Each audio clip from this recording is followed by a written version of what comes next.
इकडे लक्ष द्या, आवाज पूर्ण बंद पाहिजे. आता माने,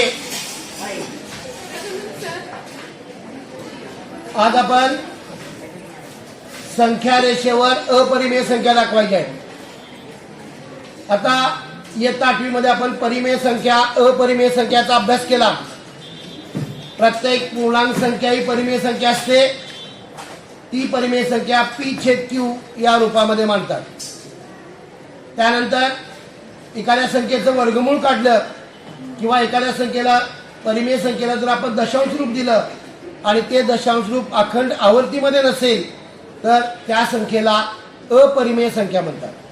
आता या ठिकाणी आपल्याला अशा ज्या अपरिमेय संख्या आहेत त्या अपरिमेय संख्या आपल्याला संख्या रेषेवर दाखवायच्या आहेत. याच्यापूर्वी आपण पूर्णांक संख्या, आता सध्या या संख्या रेषेवर आपण पूर्णांक संख्या दाखवल्यात. ओ हा आरंभ बिंदू आहे. ओ हा बिंदू शून्य ही संख्या दर्शवणार आहे. या आरंभ बिंदूच्या उजव्या बाजूला समान अंतरावर मी धन संख्या दिलेल्या आहेत. 1 2 1 2 3 अशा पद्धतीनं पूर्णांक संख्या आपण सहजासहजी या संख्या रेषेवर दाखवू शकतो. त्यानंतर या ठिकाणी डाव्या बाजूला ऋण 1 ऋण 2 ऋण 3 ह्या ऋण संख्या आरंभ बिंदूच्या डाव्या बाजूला. इयत्ता 8वी मध्येच आपण 1/2 3/2 5/2 अशा परिमेय संख्या संख्या रेषेवर दाखवल्या. या परिमेय संख्या संख्या रेषेवर दाखवत असताना प्रत्येक एकक भागाचे म्हणजे 0 ते 1 चे छेदस्थानी असणाऱ्या अंका इतके समान भाग केले. आता 1/2 3/2 5/2 म्हणजे छेदामध्ये 2 आहे म्हणून काय केलं, 0 ते 1 याचे समान 2 भाग केले. 1 ते 2 याचे समान 2 भाग केले. 2 ते 3 याचे समान भाग केले आणि क्रमानं 1/2 3/2 5/2 ह्या संख्या मी संख्या रेषेवर दाखवल्या. जर मला 1/3 2/3 4/3 5/3 ह्या परिमेय संख्या या संख्या रेषेवर जर दाखवायची असतील तर प्रत्येक एकक भागाचे समान किती भाग करायला पाहिजे. छेदस्थानी किती आहे, 1/3 2/3 4/3 छेदस्थानी किती आहे, 3 आहे. बरोबर आहे का. छेदस्थानी किती आहे, म्हणजे प्रत्येक एकक भागाचे समान 3 भाग करून क्रमानं त्या परिमेय संख्या या संख्या रेषेवर आपण दाखवू शकतो. आता त्याच्या पुढं या अपरिमेय संख्या आहेत. वर्गमुळात 2 वर्गमुळात 3 वर्गमुळात 5 ह्या धन संख्या आहेत. त्यानंतर ऋण वर्गमुळात 2 ऋण वर्गमुळात 3 ऋण वर्गमुळात 5 या ऋण संख्या आहेत आणि ह्या संख्या आपल्याला संख्या रेषेवर दाखवायच्या आहेत. आता याच्यामध्ये आपण वर्गमुळात 1 लिहिलं नाही, वर्गमुळात 4 लिहिलं नाही. आता वर्गमुळात 1 का लिहिलं नाही, कारण 1 ही पूर्ण वर्ग संख्या आहे. 1चं वर्गमूळ 1 येणार आहे, पटकन आपण सांगू शकतो. त्यानंतर 4चं वर्गमूळ 2 आहे, 9चं वर्गमूळ 3 आहे, 16चं वर्गमूळ 4 आहे, 25चं वर्गमूळ 5 आहे. बरोबर आहे. आपल्याला 1 ते 100 मधल्या पूर्ण वर्ग संख्या आणि त्याचं वर्गमूळ माहीत असणं आवश्यक आहे. याचं लक्षात. बाकीच्या सगळ्या संख्या आहेत त्या संख्येचं वर्गमूळ पूर्ण वर्ग संख्या नाही. याचं लक्षात. अशा पद्धतीनं वर्गमुळात 2 वर्गमुळात 3 वर्गमुळात 5 ऋण वर्गमुळात 2 ऋण वर्गमुळात 3 आणि ऋण वर्गमुळात 5 ह्या अपरिमेय संख्या आपल्याला संख्या रेषेवर दाखवायच्या आहेत. त्यासाठी काय केलं आपण, नेहमीच्या पद्धतीने संख्या रेषा काढली. त्या संख्या रेषेचा आरंभ बिंदू ओ आहे. ओ हा बिंदू 0 ही संख्या दर्शवणार आहे. बरोबर आहे. त्यानंतर डाव्या उजव्या बाजूला समान अंतरावर आपण उजव्या बाजूला धन संख्या दिल्या, डाव्या बाजूला ऋण संख्या दिल्या. त्यानंतर या संख्या रेषेवर आपल्याला पहिल्यांदा वर्गमुळात 2 ही संख्या दाखवायची आहे. माझ्या बरोबर कृती तुम्ही पूर्ण करायची आहे. प्रत्येकानं जिथं 1 लिहिलेला आहे, 1 लिहिले का संख्या रेषेवर, संख्या रेषेच्या उजव्या बाजूला तिथं ए लिहा. याचा अर्थ ए हा बिंदू 1 ही संख्या दर्शवतो. पटकन लिहायचा. याचा अर्थ काय, ए हा बिंदू 1 ही संख्या दर्शवतो. आता त्याच पद्धतीनं डाव्या बाजूला लिहा. ऋण 1 लिहिलं तिथं पी लिहा.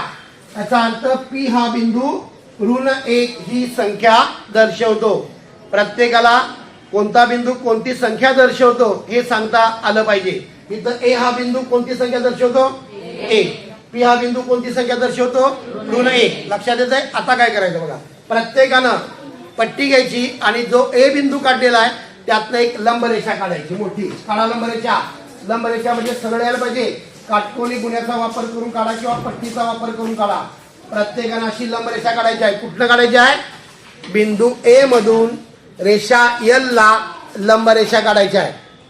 काढली का प्रत्येकानं? माझ्या बरोबर प्रत्येकाची आकृती पूर्ण व्हायला पाहिजे. आणि हा प्रश्न नेहमी चाचणीला आणि सत्र 1 ला विचारला जातो. वर्गमुळात 2 किंवा वर्गमुळात 5 ही अपरिमेय संख्या संख्या रेषेवर दाखवा. आता वर्गमुळात 5 आपण डायरेक्ट दाखवायची नाही. वर्गमुळात 2 वर्गमुळात 3 वर्गमुळात 5 करत असं पुढे जायचं आहे. ते लक्षात. प्रत्येकानं अशी लंबरेषा काढली.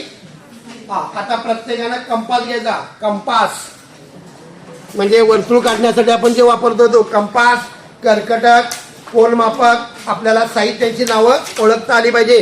प्रत्येकानं पटपट कुणाचंही साहित्य एकमेकाचं घ्यायचं नाही. हा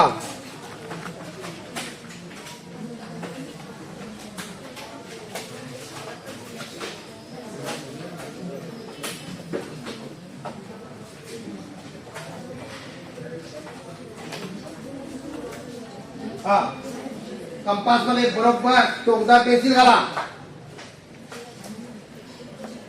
बोलो रे माने टोकदार पेन्सिल घाला.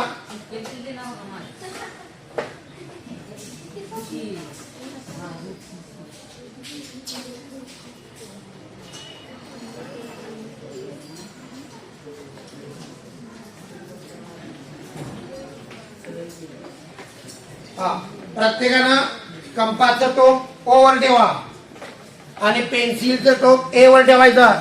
ओ ए एवढं अंतर घ्यायचं आहे. आता मला सांगा, या ठिकाणी ए हा बिंदू एकी संख्या दर्शवतोय. त्याचा अर्थ या कंपास मध्ये एक एकक अंतर आलंय.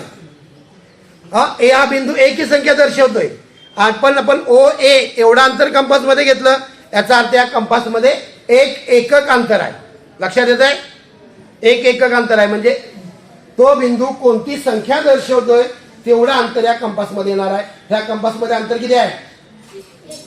एक एकक म्हणायचं. किती म्हणायचं? एक एकक. येते लक्षात? आता प्रत्येकानं कंपासचं टोक ए वर ठेवा आणि काढलेल्या लंबरेषेवर कंस मारायचा. असा माझ्या बरोबर कृती पूर्ण करायची आहे.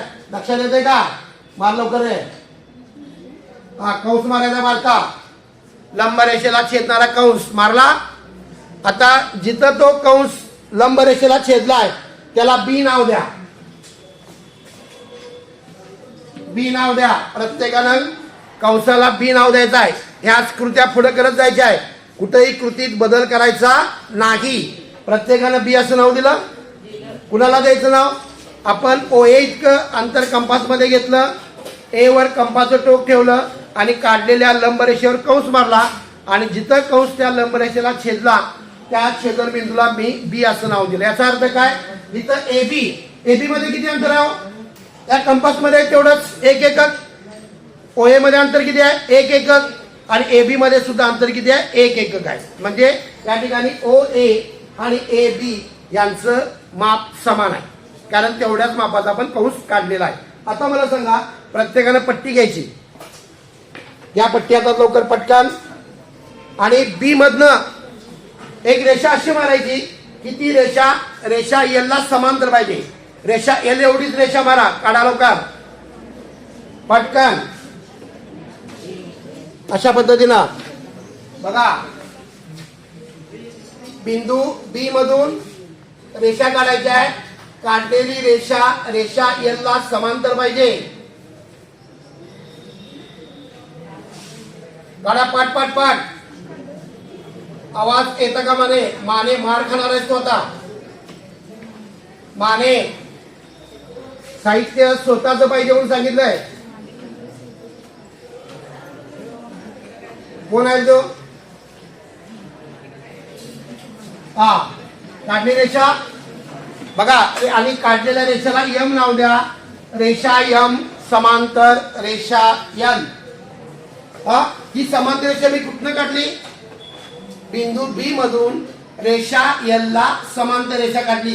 प्रत्येकाला कृती समजली का? इथपर्यंत आकृती सगळ्यांची पूर्ण झाली का? आता मला सांगा, या ठिकाणी प्रत्येकाने निरीक्षण करायचं आहे. मी सांगतो ते 2 बिंदू प्रत्येकाला दिसतात बघा आपल्या आकृतीमध्ये. बी आणि ओ बिंदू कुठे आहे सांगा मला. बी कुठं आहे, रेषा एम वर आहे, आणि ओ कुठं आहे, रेषा एल वर आहे. आता बी आणि ओ हे दोन्ही बिंदू पट्टीच्या साह्यानं जोडायचे. जोडा. कोणकोणते बिंदू जोडायचे, बिंदू बी आणि ओ. जोडा लवकर, पटकन पटकन जोडायचं.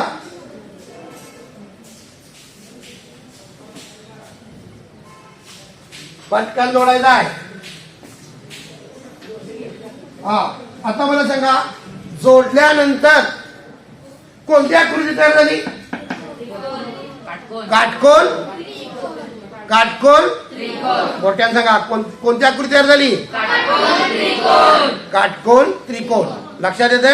आता हा ए हा कोण 90 अंशाचा आहे, कारण ए मधला आपण लंबरेषा काढलेली आहे, म्हणून माप कोण ए बरोबर 90 अंश. आता हा जो काटकोन त्रिकोण आहे, ह्या काटकोन त्रिकोणाचं नाव कोण सांगणार.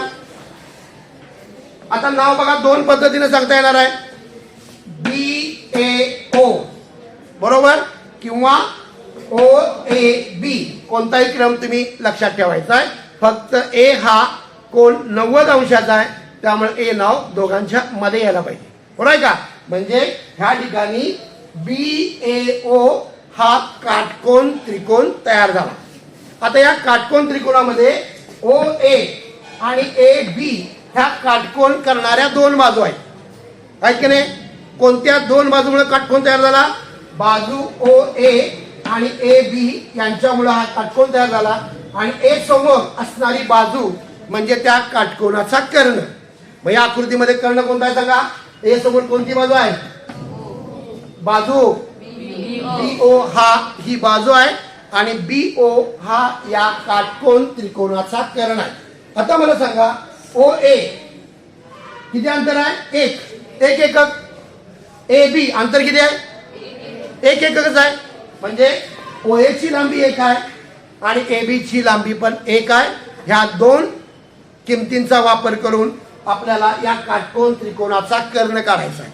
कर्णाची लांबी काढायची आहे. कोणाची लांबी काढायची आहे, कर्णाची लांबी. आकृतीमध्ये आपल्याला काटकोन करणाऱ्या बाजूंची लांबी दिलेली आहे. त्या लांबीचा वापर करून या काटकोन त्रिकोणाच्या कर्णाची लांबी काढायची आहे. त्यासाठी कोणता सिद्धांत वापरायचा, पायथागोरस. बरोबर आहे, लिहा. आता जिथं तुम्ही अर्धपान सोडले की नाही, तिथे लिहायचं एक लिहा. एक त्रिकोण बी ए ओ हा त्रिकोण बी ए ओ हा काटकोन त्रिकोण आहे. या लवकर, त्रिकोण बी ए ओ हा काटकोन त्रिकोण आहे.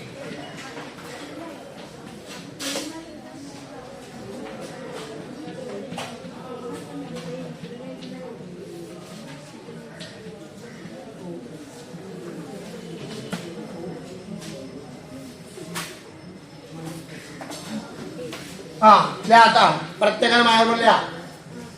लेंथ ओ ए बरोबर एक एकक, लेंथ ए बी बरोबर एक एकक. काटकोन करणाऱ्या बाजूची लांबी लेंथ ओ बी बरोबर प्रश्नचिन्ह. आणि जर आपापसात बोलायला तर काही समजणार नाही. कांबळे मास्क लाव. प्रत्येकाला लक्षात येते बघा. लेंथ ओ ए बरोबर एक एकक, लेंथ ए बी बरोबर एक एकक. तर लेंथ ओ बी म्हणजे या काटकोन त्रिकोणाचा कर्ण आहे. बरोबर आहे, लिहा तिथं. पायथागोरस सिद्धांतानुसार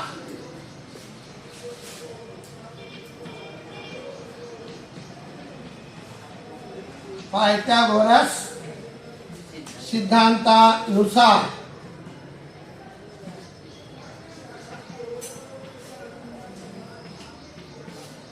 आता इथं आपल्याला पायथागोरसचं सूत्र माहित पाहिजे. कर्ण वर्ग बरोबर बाजू वर्ग अधिक बाजू वर्ग, किंवा आपण इयत्ता 8वीमध्ये 7वीमध्ये अभ्यास केला. कर्ण वर्ग बरोबर पाया वर्ग अधिक उंची वर्ग. कोणतंही सूत्र तुम्ही वापरू शकता. बरोबर आहे का. लिहा सूत्र. कर्ण वर्ग बरोबर कर्ण कंसात लिहा बरोबर बाजू वर्ग अधिक बाजू वर्ग.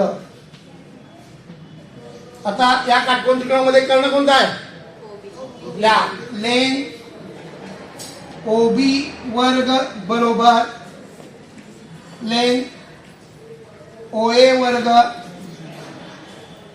अधिक लेन एबी वर्ग. आता आपल्याला डाव्या बाजूची किंमत काढायची आहे. उजव्या बाजूच्या दोन्ही किमती माहित आहे बरोबर आहे का. ह्या काटकोन करणाऱ्या बाजूंची लांबी माहित आहे. ओए किती आहे सांगा 1. एबी किती आहे 1. 1 चा वर्ग 1 येणार बरोबर आहे का. लिहा बरोबर चिन्हाखाली बरोबर चिन्ह 1 चा वर्ग. आता एबी पण 1 आहे म्हणून एबी 1 चा वर्ग 1 चा वर्ग 1च बरोबर 1 अधिक 1 बरोबर 2. लेन ओबी वर्ग बरोबर 2. लेन ओबी वर्ग बरोबर 2. आता आपल्याला लेन ओबी पाहिजे वर्ग नको आहे. हा नुसत्या ओबीची लांबी काढायची आहे आणि आपल्याला काय मिळाली ओबी वर्ग मिळाला बरोबर आहे का. लिहा तिथं सदोबा वर्गमूळ काढू. सदोबा वर्गमूळ काढू म्हणजे समीकरणाच्या दोन्ही बाजूचं वर्गमूळ.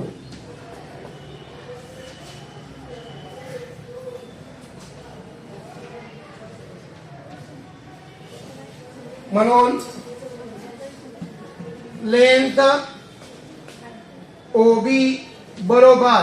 आता ज्या संख्येचा आपल्याला वर्गमूळ सांगता येत नाही ती संख्या वर्गमूळ चिन्हात लिहायची. कुणाला सांगता येईल का 2चं वर्गमूळ नाही. 2चा वर्ग 4. 2चा वर्ग 4 आहे. 2चं वर्गमूळ हे पूर्ण संख्या नाही. आपल्याला जर एखाद्या संख्येचं वर्गमूळ सांगता येत नसेल तर त्या संख्येचं वर्गमूळ काढायचं असेल तर वर्गमूळ चिन्हात लिहायचं. म्हणजे मी काय करणार हे 2 कुठं लिहिणार वर्गमूळ चिन्हात लिहिणार का. आता लिहा लेन एबी ओबी बरोबर वर्गमुळात 2. लेंथ ओबी बरोबर वर्गमुळात 2. आता मला सांगा ह्या काटकोन त्रिकोणामध्ये ओए 1 आहे एबी 1 आहे. ओबीची लांबी किती काढली आपण किती 2 नाही किती ओबीची लांबी किती काढली. या काटकोन त्रिकोणाच्या कर्णाची लांबी किती काढली आपण मोठ्याने सांगा वर्गमुळात 2. आणि हा तिथं जिथं ओबी आहे तिथं कर्ण आहे तिथं लिहा वर्गमुळात 2. वर्गमुळात 2. आता प्रत्येकानं परत कंपास हातात घ्यायचा. कंपास हा एका ठिकाणी बस रे. कंपासचं टोक ओ वर ठेवायचं आणि पेन्सिलचं टोक बी वर ठेवायचा. ओबी एवढं माप कंपास मध्ये घ्यायचं आहे. हा आता मला सांगा ओबी किती आहे वर्गमुळात 2. या कंपास मध्ये अंतर किती आलं या कंपास मध्ये अंतर किती आलं या कंपास मध्ये अंतर किती आलं सांगा वर्गमुळात 2. ओ बी इतका अंतर मी कंपास मध्ये घेतलं म्हणजे ओबीची जेवढी लांबी असेल तेवढं अंतर या कंपास मध्ये आलं का. आता कंपासचं टोक चौगले मार खाणार काही समजलं ना तुला. कंपासचं टोक ओवर ठेवायचं. पहिल्यांदा उजव्या बाजूला कंस मारायचा. अंतर न बदलता परत तसाच डाव्या बाजूला कंस मारायचा.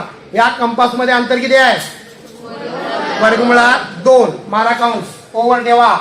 अशा पद्धतीनं ओवर ठेवा कंस मारा. पहिल्यांदा उजव्या बाजूला त्यानंतर अंतर बदलायचं नाही डाव्या बाजूला. रेषा यल वर 2 कंस आले का. एक कंस उजव्या बाजूला मारला एक कंस डाव्या बाजूला मारला. प्रत्येकाला समजलं का ह्या कंपास मध्ये अंतर किती आहे वर्गमुळात 2. आता या ठिकाणी पहिल्यांदा उजव्या बाजूचा विचार करूया. जिथं कंस छेदलेला आहे तिथं ए बी बीच्या पुढचं अक्षर कोणतं हा नाव द्या सी. कंसाला छेदलेला तिथं सी नाव द्या. आता मला सांगा सी हा बिंदू कोणती संख्या दर्शवणार किती अंतर आहे सी हा बिंदू कोणती संख्या दर्शवणार मोठ्यानं सांगा, सी हा बिंदू कोणती संख्या दर्शवणार? या तिथं सी जिथं लिहिलंय तिथं वर्गमुळात 2 म्हणजे पहिली अपरिमेय संख्या. बोलू नका रे. पहिली अपरिमेय संख्या आपण संख्या रेषेवर दाखवली. आता डाव्या बाजूला पीच्या पुढचं अक्षर सांगा. क्यू. द्या इथं क्यू. आता मला सांगा क्यू किती अंतर होतं? आता पण ती संख्या डाव्या बाजूला आहे, मग काय म्हणायचं त्याला? ऋण वर्गमुळात 2. लिहा क्यू जिथं लिहिलेला आहे तिथं लिहा ऋण वर्गमुळात 2. याच पद्धतीनं आपल्याला पुढच्या अपरिमेय संख्या रेषेवर दाखवायच्या आहेत. प्रत्येकाला आता जी कृती केलेली आहे तीच कृती पुढे पुढे करत जायचं आहे. प्रत्येक वेळी आपल्याला पायथागोरस सिद्धांताचा वापर करून तयार झालेल्या काटकोन त्रिकोणाचा कर्ण काढायचा आहे. कर्णा इतकं अंतर कंपास मध्ये घ्यायचं आहे. कर्ण जेवढा असेल तेवढा अंतर कंपास मध्ये येणार आहे. आणि जर आपण कंस मारला संख्या रेषेवर तर कंपास मध्ये जेवढा अंतर आहे तीच संख्या तो बिंदू दाखवणार. याच्या लक्षात? अशा पद्धतीने बघा काय केलं. मी एक संख्या रेषा काढली. त्या संख्या रेषेचा ओ हा आरंभ बिंदू. ओच्या उजवीकडे समान अंतरावर धन संख्या घेतल्या. ओच्या डावीकडे समान अंतरावर ऋण संख्या घेतल्या. त्यानंतर त्या ठिकाणी एक ही संख्या जिथं आहे तिथं मी ए नाव दिलं. त्याचा अर्थ ए हा बिंदू एक ही संख्या दर्शवते. परत मी काय केलं, बिंदू ए मधून रेषा एल ला मी लंब रेषा काढली. त्यानंतर कंपास मध्ये ओ ए इतकं अंतर घेतलं. ओ ए याचं अंतर 1 एकक आहे. त्यानंतर कंपासचं टोक मी ए वर ठेवलं आणि काढलेल्या लंब रेषेवर मी कंस मारला आणि त्या छेदन बिंदूला बी असं नाव दिलं. त्याचा अर्थ या काटकोन त्रिकोणाची जी उंची आहे ती 1 एकक झाली आणि जी काटकोन करणारी दुसरी बाजू आहे त्याची सुद्धा लांबी काय झाली, 1 एकक झाली. म्हणजे काटकोन करणाऱ्या बाजूंची लांबी आपल्याला मिळाली. त्यानंतर काय केलं, मी या काटकोन त्रिकोणाचा निरीक्षण केलं आणि या काटकोन त्रिकोणातला मी कर्ण शोधला. कर्ण कुठे असतो? 90 अंशासमोरील बाजू. या ठिकाणी ए हा 90 अंश आहे. बी ओ ही 90 अंशासमोरील बाजू आहे. म्हणजे बी ओ हा या काटकोन त्रिकोणाचा कर्ण आहे. मला काटकोन करणाऱ्या 2 बाजूंची लांबी माहित आहे, कर्णाची लांबी माहित नाही. त्यासाठी इथं पायथागोरस सिद्धांताचा वापर केला. कर्ण वर्ग बरोबर बाजू वर्ग अधिक बाजू वर्ग या सूत्राचा वापर करून या तयार झालेल्या काटकोन त्रिकोणाच्या कर्णाची लांबी काढली. बरोबर का? त्यानंतर कंपास मध्ये मी कर्णा इतकी लांबी घेतली. ओ हा आरंभ बिंदू आहे. ओच्या डावीकडे आणि उजवीकडे दोन्ही कंस मारले. उजवीकडे जो कंस आहे त्याला सी नाव दिलं. सी हा बिंदू वर्गमुळात 2 ही संख्या दर्शवणार. कंपास मध्ये जेवढा अंतर असेल तेवढीच संख्या तो कंस किंवा तो बिंदू दर्शवणार आहे. याचा अर्थ सी हा बिंदू वर्गमुळात 2 ही संख्या दर्शवणार आहे. त्याच पद्धतीनं क्यू हा बिंदू ऋण वर्गमुळात 2 ही संख्या दर्शवणार आहे. आता आपल्याला नवीन बिंदू मिळाला. कोणता बिंदू मिळाला सांगा? सी मिळाला. मिळाला का? आता काढा. सी पासून लंब काढायचा. तो इथं छेदला पाहिजे. कुठं? रेषा एम ला. काढा लवकर. पुढची क्रिया. बिंदू सी मधून लंब रेषा काढा आणि रेषा एम ला जिथं छेदणार आहे तिथं डी नाव द्यायचं. पुढचं नाव द्यायचं. बिंदू सी मधून लंब रेषा काढा. बोलला बंद रे. हा, सी मधून लंब रेषा काढा अशी. हा, इथं डी नाव द्या. प्रत्येक वेळी नवीन काटकोन त्रिकोण तयार होणार आहे. आता काढलेल्या लंब रेषेला म्हणजे डी, सी आणि ओ हे 3 बिंदू आहेत. त्यापैकी कोणते 2 बिंदू जोडल्यानंतर काटकोन त्रिकोण तयार होणार आहे? डी आणि कोण जोडायचा? नेहमी आरंभ बिंदूला जोडायचा. नेहमी कुठे जोडायचा तो बिंदू? मग डी आणि कोण जोडायचा? जोडा. डी ओ हे बिंदू जोडा. पटकन जोडा. डी आणि ओ हे बिंदू जोडा. तयार झाला का नवीन काटकोन त्रिकोण? काटकोन त्रिकोण तयार झाला का? आता तयार झालेला नवीन काटकोन त्रिकोण आहे त्याचं नाव सांगायचं. कुणाला येते बघूया नाव सांगा.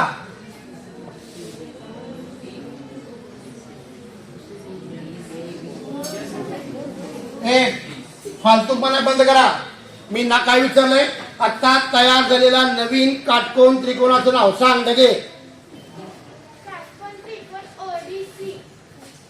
ओ सी डी बरोबर किंवा डी सी ओ. तिथं कोणत्या कोणाचं माप 90 आहे? सी. मग तिथं सी तिथं 90 अंशाची कोण करा. प्रत्येकाला तयार झालेला नवीन काटकोन त्रिकोण दिसला का? बरोबर सांग काटकोन त्रिकोणाचं नवीन. डी सी ओ किंवा ओ सी डी. लिहा तिथं त्रिकोण डी सी ओ. त्रिकोण डी सी ओ हा काटकोन त्रिकोण आहे. या लवकर त्रिकोण डी सी ओ हा काटकोन त्रिकोण आहे. मला सांगा आता ओ सी. सी हा बिंदू कोणती संख्या दर्शवतो? वर्गमुळात 2. म्हणजे ओसीचा अंतर किती? लेन ओसी बरोबर वर्गमुळात 2 एकक. लेन ओसी बरोबर वर्गमुळात 2 एकक. सोलपेराम द्यायचा. आता प्रत्येक ठिकाणी काटकोन त्रिकोणाची जी उंची आहे ती समान असणार आहे. मला सांगा सी आणि डी. ए बी किती आहे? एकच आहे. मग सी डी किती असणार? एकच. लिहा लेंथ सी डी बरोबर एक एकक. आता तयार झालेला नवीन काटकोन त्रिकोणाचा कर्ण कोणता? सी समोरील बाजू कोणती आहे? आल्या लेन डीओ बरोबर प्रश्नचिन्ह. हे दुसरं गणित आहे. लेन त्रिकोण डी सी ओ हा काटकोन त्रिकोण आहे. लेन ओसी बरोबर वर्गमुळात 2 एकक. लेन सी डी बरोबर 1 एकक. तर लेन डीओ बरोबर प्रश्नचिन्ह. लिहा परत पायथागोरस सिद्धांतानुसार कर्ण वर्ग बरोबर बाजू वर्ग अधिक बाजू वर्ग बरोबर चिन्हाखाली बरोबर चिन्ह. सांगा पहिली बाजू किती आहे? वर्गमुळात 2 कंसाचा वर्ग अधिक 1 चा वर्ग. आता मला सांगा वर्गमुळात 2 कंसाचा वर्ग म्हणजे वर्गमुळात 2 चा 2 वेळा गुणाकार. वर्ग एखाद्या संख्येचा आपण वर्ग करतो म्हणजे काय? त्या संख्येचा 2 वेळा गुणाकार. वर्गमुळात 2 गुणिले वर्गमुळात 2 वर्गमुळात 4. 4 चा वर्गमूळ 4 चा वर्ग 16. 4 चं वर्गमूळ 2. 2 चा 2 वेळा गुणाकार केल्यानंतर 4 येणार म्हणजे 4 चं वर्गमूळ 2. आपल्याला याच्या पुढे जे करणीय प्रकरण आहे त्या करणीय प्रकरणामध्ये आपण वर्गमुळात 2 वर्गमुळात 9 हे सगळं आपण अभ्यासणार आहे. आता मला सांगा म्हणजे मी काय केलं? वर्गमुळात 2 चा 2 वेळा गुणाकार केला. किती आला तो? वर्गमुळात 4. 2 दुनी 4. लिहा खाली वर्गमुळात 4 अधिक 1 चा वर्ग 1. आता वर्गमुळात 4 ही पूर्ण वर्ग संख्या आहे म्हणून मी काय करणार? 4 चं वर्गमूळ काढणार. किती येणार वर्गमूळ? 2 अधिक 1. हे 2 कुठले लिहिले कोण सांगणार? लिहा तिथं 4 चे वर्गमूळ 2. लिहा तिथं लक्षात द्यायला पाहिजे. इथं 2 कसं आलं? ह्या 4 चं मी वर्गमूळ काढलंय. वर्गमुळात 4 बरोबर 2 म्हणजे 4 चे वर्गमूळ 2. लक्षात येतंय का? करा बेरीज 2 अधिक 1 ची. लिहा लेन ओडी वर्ग लेन डीओ वर्ग बरोबर 3. आता पुन्हा इथं काय करायचं? दोन्ही बाजूचं काय करायचं? लिहा सदोबा वर्गमूळ काढू. सदोबा वर्गमूळ काढू. आता मला सांगा 3 चं वर्गमूळ तुम्हाला सांगता येते का? नाही. माहित नसेल तर सरळ वर्गमूळ. मग 3 मी कुठे देणार? वर्गमूळ. लिहा लेन ओडी बरोबर वर्गमुळात 3 एकक. 3 एकक. लक्षात येते? लक्षात येते का? आता कंपास मध्ये किती अंतर घ्यायचं? नवीन कर्ण इतकं. नवीन कर्ण कोणतं आपला? D O. आता डीओ किती आहे? डीओ किती आहे? कंपास मध्ये अंतर किती आहे ना? या कंपास मध्ये अंतर कंपाचं टोक ओ वर ठेवा आणि पेन्सिलचं टोक डी वर ठेवा. पटकन प्रत्येक वेळी तीच कृती करायची आहे. फक्त पुढे पुढे सरकायचं आहे. कंपास मध्ये ओडी इतकं अंतर घ्या म्हणजे कर्णा इतकं माने लक्ष नसतंय आणि दात काढायचं एवढं माहिती आहे. फक्त कंपास मध्ये ओडी इतकं अंतर घेतलं. हा कंपाचं टोक ओवर ठेवा. दोन्ही बाजूला कंस मारा. कंपाचं टोक ओवर ठेवा. अरबिंदूवर कंस मारा दोन्ही बाजूवर.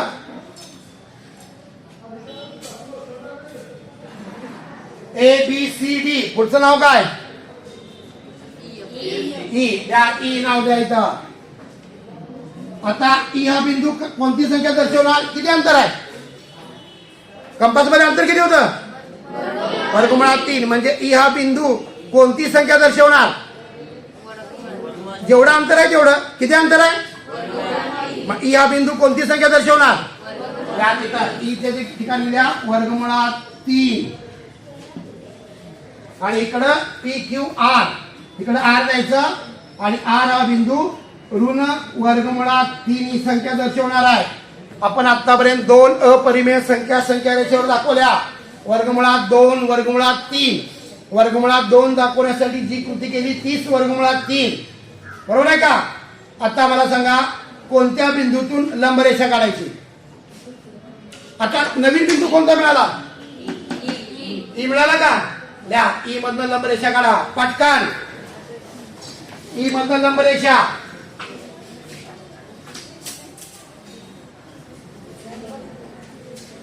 ईच्या पुढचा अक्षर एफ आणि ओ जोडायचा. कोणता जोडायचा? एफ आणि ओ. नवीन तिसरा काटकोन त्रिकोण तयार झाला का? आता तिसऱ्या काटकोन त्रिकोणाच्या कर्णाची लांबी काढता येईल का? हा आणखी एक संख्या पुढे दाखवायची आहे. म्हणजे 2 आता कुठे येणार बरं का? जर तुमचा आकृती जर बरोबर यायची असेल तर आता मारणारा जो कंस आहे नवीन काटकोन त्रिकोणाचा कर्ण तो बरोबर 2 च्या ठिकाणी आला पाहिजे. गणित सोडवा म्हणजे बरोबर 2 येत आहे. आणि परत काय करा? ह्या 2 पासून लंबरेषा काढा. मिळणाऱ्या काटकोन त्रिकोणाच्या कर्णाची लांबी वर्गमुळात 5 येणार आहे. म्हणजे वर्गमुळात 2 वर्गमुळात 3 वर्गमुळात 5 ऋण वर्गमुळात 2 ऋण वर्गमुळात 3 ऋण वर्गमुळात 5 या अपरिमेय संख्या अशा पद्धतीनं आपण संख्या रेषेवर दाखवू शकतो. त्यासाठी प्रत्येक वेळी तयार झालेल्या काटकोन त्रिकोणाच्या कर्णाची लांबी काढा. त्यासाठी पायथागोरस सिद्धांताचा वापर करायचा. याच्या लक्षात पुढची आकृती पूर्ण करायची आहे. परीक्षेच्या दृष्टिकोनातून ही आकृती अतिशय महत्वाची आहे. त्यामुळं ही आकृती पूर्ण करा आणि पुन्हा सरावासाठी पुन्हा एकदा आकृती काढायची आहे. प्रत्येक वेळी कृती लक्षात ठेवा. नसेल तर व्हिडिओ बघा आणि त्या पद्धतीनं त्या ठिकाणी ती संख्या रेषा पूर्ण करा.